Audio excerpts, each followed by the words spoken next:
చేతగానితనము తెలంగాణ ద్రోహి ఎవడని ఉంటాడా అధ్యక్ష? ఒకవేళ ఆ ప్రాజెక్టు పూర్తయిన ఉంటే నల్గొండ జిల్లాలో 3,64,000 ఎకరాలకు గ్రావిటీ ద్వారా నీళ్లు వచ్చే ప్రాజెక్టును పడావు పెట్టి ఈరోజు మీరు వదిలేసినందుకు ఇవాళ నల్గొండ జిల్లా రైతుల మీద మరణ శాసనం వాళ్ళు రాసిండ్రు అధ్యక్ష. అదేవిధంగా కల్వకుర్తి లిఫ్ట్ ఈనాటికి పూర్తి చేయలే. పాలమూరు రంగారెడ్డిలో 27,000 కోట్ల రూపాయలు ఖర్చు పెడితే గుంట భూమికి కూడా నీళ్ళు ఇవ్వలే.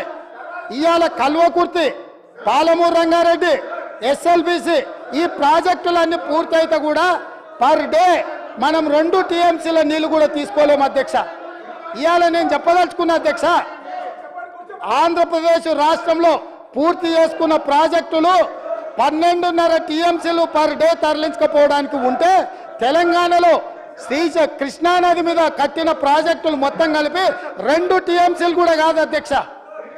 10 ఏళ్ళ అవకాశం ఇచ్చిన ఈ పాలమూరు రంగారెడ్డి లేకపోతే కల్వకుర్తి లేకపోతే ఎస్ఎల్బిసి పూర్తి చేయకపోవడానికి వీళ్ళు కారణం కాదా అధ్యక్ష? ఇంత అన్యాయము ఉమ్మడి రాష్ట్రంలో కూడా తెలంగాణ ప్రాంతానికి జరగలేదు. వీళ్ళ పాలనలో తెలంగాణ ప్రజల పట్ల కృష్ణానది జలాల మీద మరణ శాసనం రాసిండ్రు అధ్యక్ష. వీళ్ళు ఇయాల నేను అడుగుతున్నా వీళ్ళను అధ్యక్ష,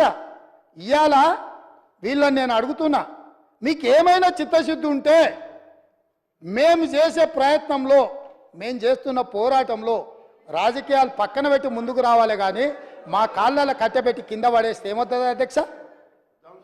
వీళ్ళకి అధికారం వచ్చుడు సంగతి దేవుడు ఎరుగు కానీ తెలంగాణ రైతుల జీవితాలతో చెలగాటం ఆడుతున్నారు అధ్యక్ష రాజకీయ స్వార్థం కోసము. ఇదా అధ్యక్ష? ఇదా వీళ్ళ నుంచి ఆశించేది?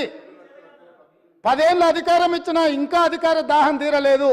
సెంటిమెంట్ను రెచ్చగొట్టాలి, దానికి ఆయింట్మెంట్ ఉయ్యాలి, వచ్చే ఎన్నికలలో డబ్బలో ఓట్లు వేసుకోవాలన్న ధ్యాస తప్ప ఈ సమస్యను ఎట్లా ఎదుర్కోవాలి, ఈ సమస్యను కలిసి వస్తామన్న ఆలోచన ఎందుకు వీళ్ళకి రావడం లేదు అధ్యక్ష? నేను అడుగుతున్న తమ ద్వారా.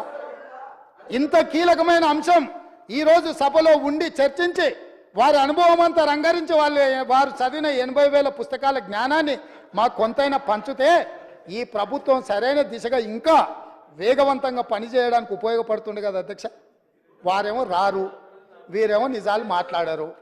ఇది వాళ్ళ బాధ, వాళ్ళ ఆలోచన అధ్యక్ష. అందుకే అధ్యక్ష ఈరోజు